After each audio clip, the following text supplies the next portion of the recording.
regarde, là il n'y a personne. Non, non.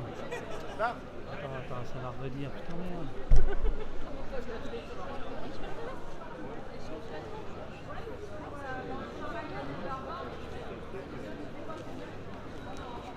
Et ta maman ? Voilà, c'est revenu. Donc au moment même où mon jeune ami, la fine fleur du journalisme français, Monsieur Tahabouaf, arrivait, la préfecture a coupé C'est un mon complot stream. policier. Tu peux enlever ton casque s'il te plaît, il y a des gens qui te regardent, il faudrait être bien élevé. Hein. Allez, Alors voilà. ça a Donc... changé les anarchistes. Hein. Ah putain, bien sûr. Aïe aïe aïe. Ça a changé les punks. Incroyable, c'est incruste en live. Hello Ta, ben bien sûr. Salut bon alors tout le en monde. fait Ta il vient parce qu'il est déprimé. Bah ouais, là ça va pas pour 2022. Franchement, c'est compliqué quoi. On a beau se réjouir et de se dire que oui, le RN n'a obtenu aucune région, patati patata. Parle un petit peu plus fort s'il te plaît. Ah pardon. Imagine que c'est... Ok. On est mal barré en fait. On est mal barré pour 2022. Les idées du Front National, elles ont beau ne pas être au pouvoir exécutif, elles sont au pouvoir médiatique, elles sont au pouvoir politique. Elles ont infusé partout dans le débat, ils ont gagné la bataille culturelle. Partout, on ne parle que de sécurité, d'immigration, d'islam, sécurité, immigration, islam, sécurité, immigration, islam. Et si bien que les dernières lois, toutes les grandes lois auxquelles on a eu droit là sous Macron, qui est censé quand même être un gouvernement de droite, de centre-droite, etc., c'est des lois qui concernent la sécurité, des lois antiterroristes, des lois anti-casseurs, la loi séparatisme qui concerne l'organisation du culte, en particulier du culte musulman. Et en réalité, ils ont déjà gagné dans la tête des gens. Et voilà, Gramsci disait, pour gagner toute bataille politique, il faut gagner la bataille culturelle avant. Ils ont gagné la bataille culturelle. Il leur reste la bataille politique, celle d'arriver au pouvoir à l'exécutif. Et ça me fait vraiment flipper, moi.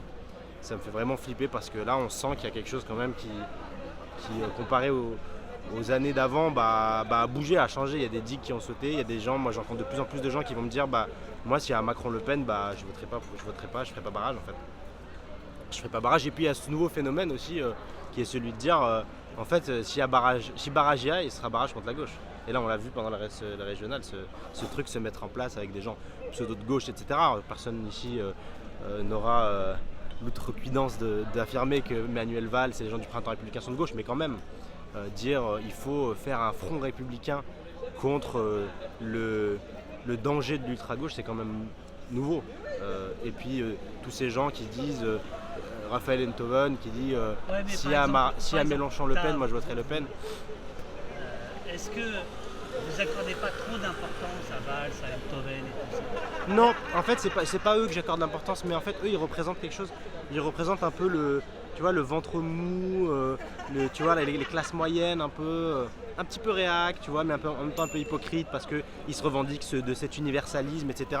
Et je trouve que les mecs comme Raphaël Enthoven, c'est aussi des indicateurs de un peu cette classe moyenne supérieure, qui fut un temps voté socialiste et puis là a voté Macron et puis là cette fois-ci votera contre tout ce qui est à gauche. Je pense que c'est un indicateur de tout un tas de gens. J'ai passé ma soirée à penser à toi comme toujours, puisque quand je fais le Tahabouaf, je me transforme en toi. Donc tous ceux que j'ai vus, que ce soit Autun, Hamon, non Bayou j'ai pas eu le temps. Et je leur ai dit mais en fait les gens de gauche votent plus à gauche parce que pour eux c'est la traîtrise, c'est la trahison plus exactement. C'est la trahison. Toi, je sais que sur Twitter, tu es beaucoup là-dedans, en disant un tel, c'est une gauche qui n'est pas de gauche, qui a trahi, etc. Est-ce qu'on passe notre temps à se rappeler ça, ce qui est tout à fait exact, ou est-ce qu'on fait table rase et on se dit on retrousse les manches et puis on y va? Non, moi je pense que ce serait une erreur de faire table rase parce qu'il faut évidemment comprendre ce sentiment des gens qui sont sentis, ils sont pas que sentis, c'est pas un sentiment, ils se sont fait avoir par le Parti Socialiste, par François Hollande. C'est des gens qui pensaient voter à gauche, qui pensaient voter pour que leur vie change, en mieux. Au final, elle a changé en pire et le Parti Socialiste bah en fait c'est un peu à cause d'eux qu'on en est dans cette situation-là, où les ouvriers se disent bah en fait moi je vais plus voter à gauche, la gauche c'est la traîtrise, c'est eux qui nous ont ramené le petit Emmanuel Macron, et je pense que ce serait une erreur de dire c'est bon, on oublie tout, on solde tout et puis on y va tous ensemble. Moi je pense que l'unité elle se fait sur la base d'une idée, d'un programme. Elle ne peut pas se faire sur la base d'incantations creuses qui consistent à dire oui tous ensemble. On le voit bien, on l'a vu là. C'est l'exemple même, toute la gauche est partie, pas au premier tour effectivement, mais là, l'addition, elle est même pas mathématique, c'est-à-dire que c'est même pas vrai qu'en additionnant tous les scores des partis, on arriverait à battre la droite, c'est pas vrai. Déjà, c'est pas vrai mathématiquement, et c'est même pas une addition, tu vois, genre, clairement, moi je sais qu'il y a tout un tas de gens, par exemple, que s'il y avait le Parti Socialiste qui allait avec Mélenchon, ce qui n'arrivera jamais, ils ne voteraient pas pour Jean-Luc Mélenchon parce qu'ils ne veulent plus du Parti Socialiste. Ils veulent plus de tous ces gens-là qui ont parasité la vie politique pendant plus de 40 ans, qui ont fait de la politique leur métier. Les gens, c'est vrai qu'il y a une vraie défiance et moi je peux la comprendre. On voit toujours les mêmes visages, on voit toujours les mêmes rengaines, et puis on voit que les gens finalement ils peuvent retourner leur veste aussi rapidement que le vent. Manuel Valls qui signe la primaire de la gauche et puis finalement qui s'en va soutenir Macron, qui part à Barcelone et puis qui revient, etc. C'est aussi ça le Parti Socialiste, il ne faut pas l'oublier. Et moi j'ai envie de dire aujourd'hui clairement non, il faut une unité bien sûr, il faut qu'il y ait une unité sur les idées, il faut qu'il y ait une unité sur un programme et pas sur... ça ne marchera pas si on fait une sorte de cartel de parti, une addition de logos, une bonne cuisine à l'ancienne, ça ne marchera pas, les gens n'en veulent plus, clairement. Sur la question identitaire, sur la question religieuse, toi tu es très en pointe là-dessus, pour plein de raisons. Non, je suis en pointe sur la question de l'antiracisme. L'antiracisme. Moi je ne me revendique pas d'une identité ou d'une religion, etc. Moi je trouve que je suis rebeu, je suis musulman, mais en fait moi ce qui m'intéresse c'est les luttes antiracistes. C'est pas le particularisme de dire ah oui voilà moi je suis ça donc j'ai droit à ça, ou un tel est ça donc il a droit à ça, c'est pas du tout ça. C'est de dire c'est une revendication d'égalité, c'est d'être traité pareil que les autres, pas plus, pas moins. C'est exactement l'essence même du combat antiraciste, c'est l'égalité. Mais vas-y, je reprends là-dessus. Je lis là. Non mais je t'écoute. Putain, tu fais venir du monde toi, je sais pas. T'as prévenu que t'étais là ou quoi? Non, pas du tout. Putain, oh là, Bouaps. Ces gens notamment qui sont passés de gauche à droite, une des raisons qu'ils invoquent, qu'ils expliquent, et c'est répété, c'est de dire la gauche se perd dans ces combats antiracistes. Qu'est-ce que tu réponds à ça? Non, mais je pense que c'est eux qui se sont perdus dans leur combat raciste. Clairement, aujourd'hui, qu'est-ce qu'on reproche à la France Insoumise? D'avoir participé à la marche du 10 novembre contre l'islamophobie, en expliquant que finalement, aller manifester après un attentat contre une mosquée, quand même, il faut le rappeler, un attentat contre la mosquée de Bayonne, où un fou du Front National a tiré à balles réelles et a blessé des fidèles d'une mosquée qui auraient pu en mourir. On reproche finalement à des partis politiques d'avoir participé à cette manifestation en disant qu'ils se sont commis avec, et puis on mélange tout après, l'islamisme, l'islam politique, le communautarisme, le séparatisme, enfin on a plein de mots valises comme ça, au final on ne sait même plus de quoi on parle. Est-ce qu'on parle de terrorisme, qui là est une question de police, de sécurité régalienne, ou en fait s'il y a des gens qui menacent la vie des autres, c'est au rôle de l'État, de la police de les arrêter. Est-ce qu'on parle de fondamentalisme religieux? Est-ce que déjà c'est quelque chose d'interdit? Est-ce que c'est quelque chose d'autorisé? Est-ce que ça respecte la loi ou pas? Enfin je veux dire, on ne comprend plus rien en fait. On ne sait plus de quoi il s'agit, et puis voilà, on balance un mot comme ça avec islam dedans, islamo-gauchiste, islamiste, islam politique, islam radical, islam mais on ne sait plus quoi, et puis voilà, et puis c'est la boule puante.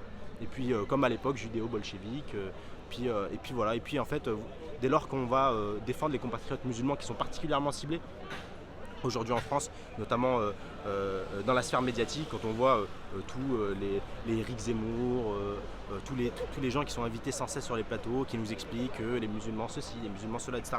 Les musulmans c'est des Français comme les autres, et leur seule revendication c'est une revendication d'égalité, d'être traités comme les autres, que leur frigo il soit rempli comme tout le monde, et puis le Français lambda aussi en fait. La réalité son problème c'est pas la femme voilée, c'est quand il ouvre son frigo et puis il y a de la bouffe dedans. Donc clairement je pense que c'est des gens qui plutôt eux se sont perdus, et notamment sur les questions sociales. Ces gens qui parlent à longueur de journée, qui traitent les autres d'islamo-gauchistes, de communautaristes, etc. C'est des gens qu'on ne voit jamais sur les piquets de grève. Alors tu vois, moi j'y suis sur les piquets de grève, je peux te dire qu'on les voit jamais. Les Olivier Faure et compagnie, on l'a pas vu sur la lutte des femmes de chambre de l'Ibis-Batignolles, on l'a pas vu sur les raffineries, on l'a pas vu chez les dockers, on l'a pas vu dans les manifestations pour les cheminots. La vérité c'est ça en fait, c'est que ces gens-là ils sont perdus dans leur combat, dans le combat social, ils y sont plus du tout. Ils l'ont trahi notamment pendant le mandat Hollande où ils ont cassé le code du travail, où ils ont cassé, ils ont l'inversion de la hiérarchie des normes, enfin bref, ils ont tout fait, et puis du coup ce qu'il leur reste c'est quoi? C'est de dire aux autres bah vous êtes des islamistes radicaux, je sais pas quoi, enfin bon. C'est tout ça, ces gens-là, je pense qu'il n'y a même plus à parler avec eux, ils sont perdus, ils sont de l'autre côté, ils sont sur l'autre rive. Il faut juste leur dire bye bye et tourner le dos quoi. Alors, t'as quel âge toi? 23, 24? 24 ouais. 24 ans. Ouais. Du haut de tes 24 ans, tu as déjà une existence incroyable, une vie incroyable, et notamment politique. À un moment donné, tu t'es engagé à la France Insoumise, tu as même été candidat. Qu'est-ce que tu fais entre aujourd'hui et avril 2022 tu es au premier tour de la présidentielle? Ce sera ta première présidentielle? Non, c'est ma deuxième. Ah bah ouais, merde, mais oui, c'est 5 ans maintenant. Ah bah ouais, bien sûr, excuse-moi. Bon, bref, excuse-moi. Qu'est-ce que tu fais? Bah écoute, déjà je bosse, comme tout le monde. Je travaille, je suis journaliste à Le Média TV. Donc Tu es même tu es le président de la société des journalistes. Des journalistes. Bon, c'est un truc un peu pompeux, mais c'est pas grand-chose. Hein. C'est vraiment rédiger des communiqués pour soutenir les collègues quand il y a des problèmes. Mais vraiment, c'est... Non, moi je suis journaliste, je bosse avec Philippot, on bosse sur les enquêtes. Je fais beaucoup moins de couverture des mouvements sociaux, j'en fais quand même un peu, mais on bosse beaucoup plus sur les enquêtes, sur les questions police, justice. Donc d'ici là, je vais couvrir en mode de reporter politique la campagne présidentielle. On va aller dans les meetings, on va continuer à faire des enquêtes. Je pense que notre rôle il est d'autant plus important dans une élection présidentielle parce que voilà, je crois qu'on peut donner un certain nombre d'informations qui vont éclairer les citoyens dans leur choix, quoi. Après, moi, les gens savent d'où je parle. Hein. Moi, clairement, je me cache pas derrière mon petit doigt. Je suis pour que la gauche gagne et je suis pour que la personne la mieux placée à gauche gagne. Donc, je veux dire, voilà, on sait de qui on parle. Donc, j'ai pas de souci avec ça. Maintenant, moi, je vais couvrir les meetings, je vais couvrir les actions, tout ce qui se passera. Je pense que ce sera mouvementé. Hein. On a 1 an des présidentielles, absolument tout peut se passer.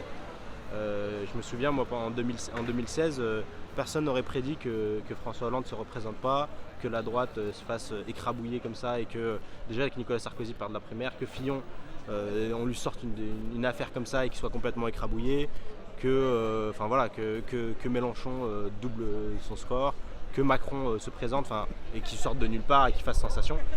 Personne ne pouvait prédire ça 1 an avant. Aujourd'hui, je pense que personne ne peut expliquer. Et celui qui va t'expliquer ce qui va se passer dans 1 an, c'est un menteur. On ne sait pas ce qui va se passer. Ça va être une campagne qui va malheureusement être sur fond de ces questions qu'on rejette, nous, tout simplement. C'est des questions de sécuritaires, questions d'immigration, d'islam, etc. J'espère que la gauche pourra inverser la vapeur et cesser de courir derrière l'agenda et les thématiques de l'extrême droite. Je pense que ça va être surtout ça l'enjeu, c'est de pouvoir imposer la question sociale dans le débat public. Parce que voilà, les gens, après le Covid... Tu n'imagines pas, te concernant personnellement, autre chose, qui est déjà beaucoup, que ton implication professionnelle? Tu vas pas haranguer les foules? Non, mais on verra ce qui va se passer. Je t'ai dit, en 1 an, il peut se passer beaucoup de choses, surtout l'année des présidentielles. On verra. Mais en tout cas, moi, je ferai tout mon possible... professionnellement, personnellement, je vais m'engager dans cette séquence. Ça, ce que je peux te dire, c'est que je vais être engagé dans cette séquence. Alors, dernière question qui est... Oh, fais pas le mec qui est pressé. Non, je suis pas du tout... Non, mais ta présence, c'est un vrai plaisir. Mais ce que je voulais dire, c'est que je pense que... En fait, moi, je suis terrifié, vraiment. J'ai vraiment peur que l'extrême droite prenne le pouvoir en France. Et tu vois, les mecs comme nous, tu vois, on va être les premières cibles. Et puis le problème c'est même pas tant Marine Le Pen que les fous furieux qui vont se sentir assez à l'aise pour aller tirer sur n'importe quel bougnoul qu'ils vont croiser, tu vois. Moi je suis vraiment terrifié, j'ai vraiment peur de ce qui va se passer et j'ai aussi peur d'un deuxième mandat d'Emmanuel Macron parce qu'on l'a vu, la répression qui s'est abattue sur les manifestants, sur tous les éléments contestataires, sur les gilets jaunes. Il y a encore des gilets jaunes qui sont en tôle. Moi je suis passé je sais pas combien de fois en garde à vue, en mandat de dépôt, en machin, juste pour avoir fait un tweet dans un théâtre. Et je pense que s'il fait un deuxième mandat, la répression elle sera encore plus féroce. Et moi, ça me fait vraiment peur. Enfin, tu vois, je le dis, c'est. Si le scénario, c'est Le Pen-Macron. Ben, je vais te dire. Tu sais quoi, tu me demandes ce que je vais faire. Ah oui. On verra à ce moment-là. T'es pas obligé de répondre. On verra à ce moment-là. Mais je pense que ce sera. Je pense que j'aurai pas la même. En 2007, j'ai pas voté entre les deux. Je pense que cette fois-ci, je réfléchirai 2 fois. Et la dernière fois, j'avais pas voté entre les deux parce que de toute façon, elle avait aucune chance. C'était pas la même. On n'était pas dans la même configuration. Et là, je sais pas. Mais je suis plus aussi sûr que la dernière fois, tu vois. Mais en tout cas, il faudra tout faire pour que ce soit pas ce duel-là. Mais tu vois, là, le résultat des régionales, il indique que peut-être ça peut être évité, tu vois. Ni LREM, ni le RN dans une région. Bon, on verra. Maître Bouaf, merci beaucoup. Merci à toi. Je fais mon tas maintenant, hein. Je continue le live. Je vais bientôt l'arrêter. Mais avec toi, on pète les scores. Bah salut le chat. N'oubliez pas de vous abonner à ma chaîne, TA-du-bas Bouaf sur Twitch. Et on joue à Knockout City. Attends, redis calmement, tu sais. Non, mais les modos, ils peuvent mettre sinon le. Non, mais les modos, ils sont pas là, figure-toi. Ah. Aïe, aïe, aïe. C'est Auriel, elle n'est pas là. TA-du-bas Bouaf, ma chaîne Twitch. Mais on joue aux jeux vidéo, on parle pas politique. Hein.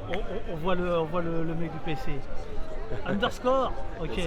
Bon, voilà, ça y est, quelqu'un donne le. Ah bah donc voilà. Suivez sa chaîne, il fait des jeux vidéo, le petit bonhomme. Ouais. Voilà, et suivez-le sur Twitter et soutenez-le surtout. Merci David. Il est précieux. Hein. Ouais, merci le chat. Regardez bien celui-là.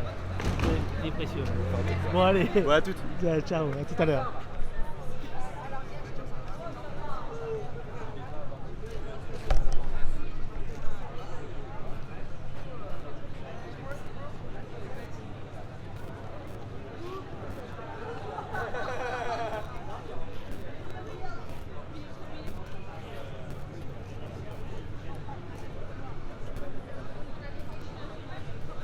Chers amis, vous arrivez un peu tard.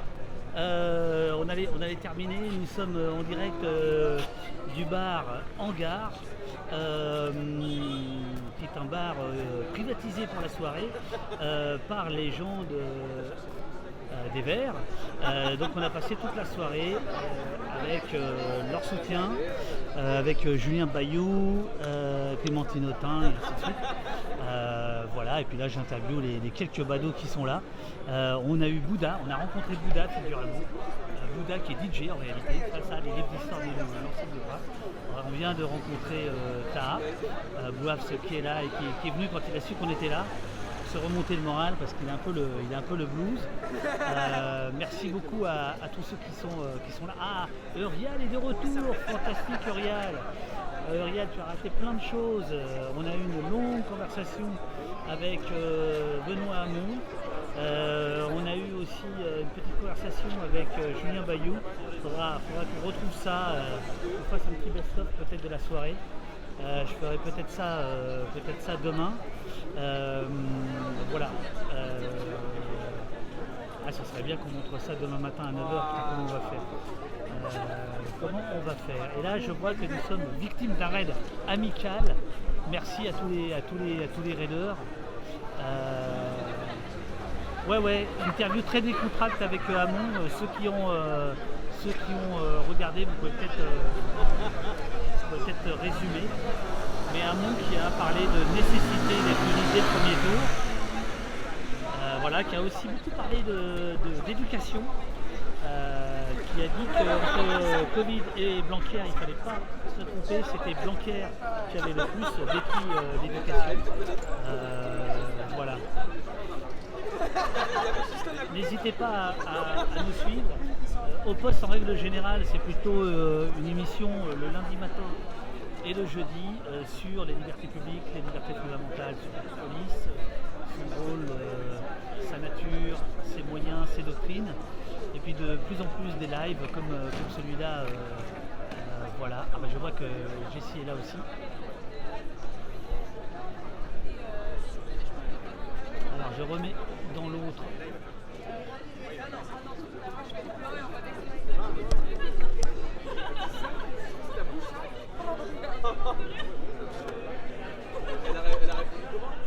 Alors, Alors, ouais, excusez-moi, je disais qu'on a passé toute la soirée ici au Hangar, qui est un bar du 19e arrondissement, qui était le QG de ELV pour la soirée électorale. Donc il y a eu plusieurs streams parce qu'on a eu des coupures et l'avant-dernier, donc pas celui-là mais l'autre, si ça vous intéresse, vous pouvez retrouver Julien Bayou qui nous a accordé quelques instants. Interview très décontracte, juste à côté du comptoir. Benoît Hamon également nous a parlé, voilà. Et puis sinon j'ai trollé France 2 comme promis.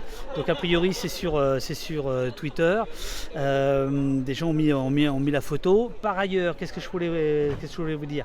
On a rencontré Bouddha. Bouddha qui est DJ, donc comme je le disais à l'instant, ça n'est pas dit dans les livres d'histoire, mais Bouddha est DJ, qui nous a fait une déclaration, voilà, c'était un badaud qui passait et qui nous a fait une analyse politique. Et là à l'instant, on était avec Taha Abou Hafs, qui est passé quand il a su qu'on était là, parce qu'il avait envie de se remonter un peu le moral. Donc voilà, en fait ce qui s'est passé, c'est qu'on a fait un premier live qui était un peu tristoun, avec une déclaration de Julien Bayou, et puis j'ai arrêté, j'ai mangé à poulet frites, figurez-vous. Et puis ils sont revenus, Clémentine Autain, Audrey Poulevard et Julien Bayou, et donc ça fait 1h30, 2 heures qu'on est à nouveau là, quoi. Voilà. Alors là je vais retourner la caméra de sorte que vous ayez les derniers instants et ensuite on va bientôt couper. Merci à vous tous de suivre la chaîne. N'hésitez pas à vous abonner, n'hésitez pas à vous abonner à celle de Taha aussi, on a mis dans le chat son adresse. Enfin quand j'ai à vous abonner, à suivre la chaîne. Merci à ceux qui s'abonnent, merci à ceux qui donnent.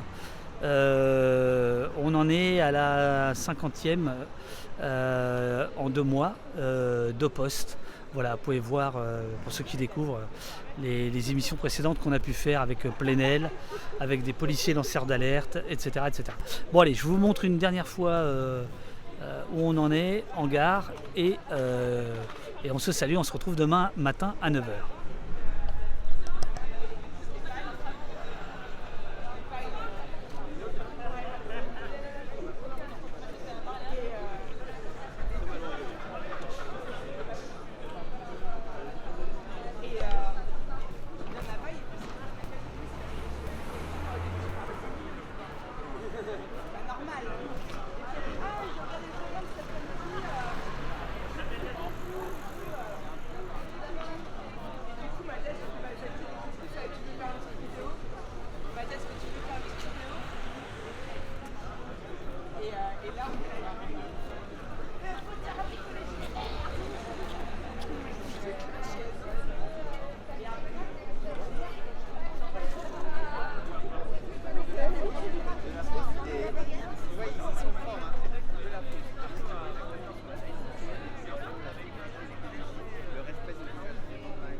Bon allez, un dernier tour dans le bar et ciao ciao, hein.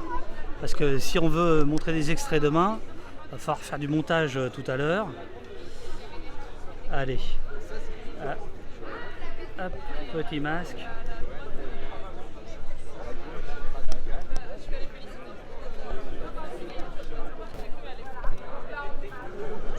Bonjour. Je suis Céline Malaisie. Ah bonjour, bonjour, bonjour. Excusez-moi, je suis en direct. Hein. Ah oui, je veux bien. Merci beaucoup. Bon bah tout à l'heure alors. Oui, oui, oui. Ça marche. Septembre.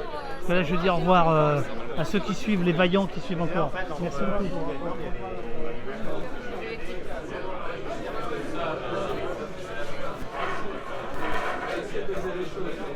Donc en fait, les chefs ils sont là, tiens.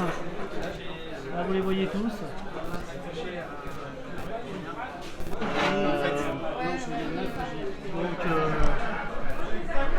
Donc je me mets comme ça pour que vous m'entendiez. Donc là je vais filmer Julien Bayou, Clémentine Autain, Benoît Hamon. Et il y a la fille de France Inter qui s'en va. Voilà. Alors je refilme vite fait.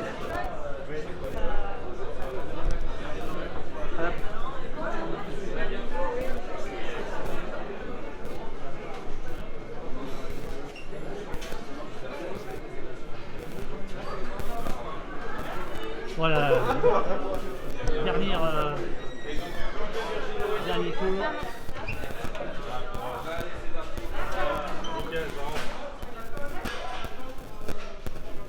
Regardez, les amis, c'est fini là. C'est vide. Voilà. Tout est rangé. Ah bah, mon héros. Le monsieur du son toute la journée. C'est bien passé le son? Très très bien. Faudrait que je prenne conseil parce que moi on me dit que ça grésillait chez moi. Ah, bon, donc ça a l'air très chouette. Bah ouais, tu vois, a priori c'est bon, mais je sais pas pourquoi ça grésillait. Est-ce que ça peut être les interférences ou pas? Sûrement. C'est les portables des gens ou les HF? Parce que, tu vois, ça c'est filaire. Ouais. Donc il n'y a pas de... Si soit c'est ton câble qui a un petit souci, soit c'est ta connectique. Ouais. C'est-à-dire que, tu vois, on se met pas de... Non. ondes là. Donc ça peut pas être les ondes. Donc c'est le câble. Ou Ta connectique. ou l'entrée. Comment savoir quand on n'est pas professionnel? Ben, il faut tester un autre câble. Ça vaut pas grand chose, hein, ce câble. Ben non, mais figure-toi que je l'ai acheté aujourd'hui, 10 balles. Ah oui. Donc je me demande si c'est ça, Ah, la petite chose là. la petite chose qui est là, ou si c'est le jack. Mais c'est pas génial. Hein. Vas-y, vas-y. Ah non, c'est pas rose, c'est bien. C'est Bah. de qualité. C'est juste une histoire de câble. C'est mécanique, ça. C'est mécanique, c'est pas les interférences. Ok, merci beaucoup. Et si, alors attends, ce qu'on m'a dit tout à l'heure, c'est que là ça grésille plus, alors que quand j'étais là, qu'il y avait plein de monde, ça grésillait. Ah, peut-être. Est-ce que c'est... Non, mais peut-être que ton capteur, il y avait quand même beaucoup de choses. Hein. Il y avait Ouais. plein de choses. Bon, après. Bon, je t'embête Ah, plus. là, les gens commentent, c'est ça? Là, les gens commentent. Voilà, et là, tu as Ils un regardent. autre. D'accord. Voilà. Ah, c'est chouette. Bah, je c'est me sur- démasque parce que C'est quand sur même. Twitch. Ouais, tu m'as Voilà. dit ça. Ça s'appelle Au Poste. C'est Donc chouette. toi, tu t'es occupé du son aujourd'hui. Ouais, de toute la technique, du son, du flux vidéo, du Tu es machin. un prestataire, tu n'es pas membre. Je suis prestataire des écolos. des écolos. Et tu es écolo toi-même ou... Non. Non. Non, je suis pas. C'est pas de droite quand même. Je suis pas de droite ou de peu importe. Mais je suis pas membre du parti. D'accord. Et là, par exemple, c'est quoi la difficulté pour quelqu'un comme toi, une soirée pareille? Aujourd'hui, la difficulté, c'était de respecter le fait qu'on est dans un quartier qui s'appelle Paris Respire. C'est-à-dire que de faire toute la livraison à pied avec des chariots et de ne pas utiliser de véhicule. Voilà. Ça, c'est écolo. Ouais. Ouais. Et, Voilà. c'est combien de kilos de matos? Ça, c'est à peu près 200 kilos.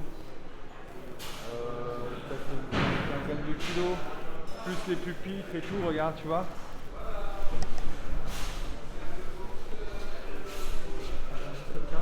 Tout est sur des chariots comme ça, tu vois.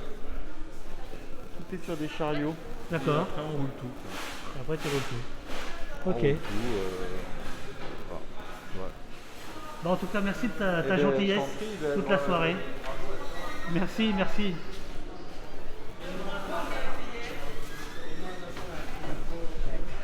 Bon les amis, cette fois c'est bon, vous voyez, c'est fini. Je suis d'accord avec vous, c'est pas ouf les tableaux. Voilà, je vous dis à demain 9h, merci infiniment. Merci à ceux qui suivent la chaîne, merci à ceux qui s'inscrivent, merci aux abonnés, merci aux donateurs, ça nous fait chaud au cœur. Putain, ça va pas être marrant jusqu'en 2022. L'idée, c'est qu'on tienne au poste jusqu'en 2022 minimum. Voilà, n'hésitez pas sur le Discord à nous dire ce que vous pensez de tout ça. Je vous embrasse et je m'en jette un petit et je rentre chez moi. À demain les amis, demain 9h, enfin 8h45 pour l'antenne. Voilà, demain lundi, matin, 8h45.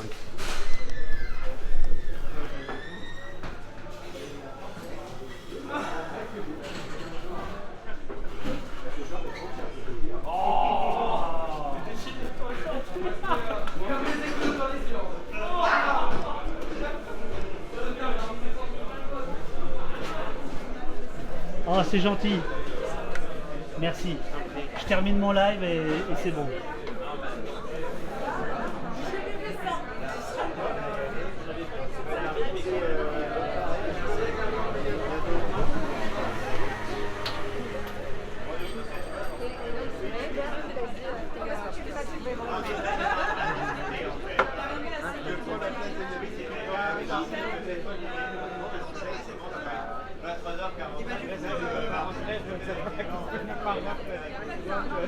Il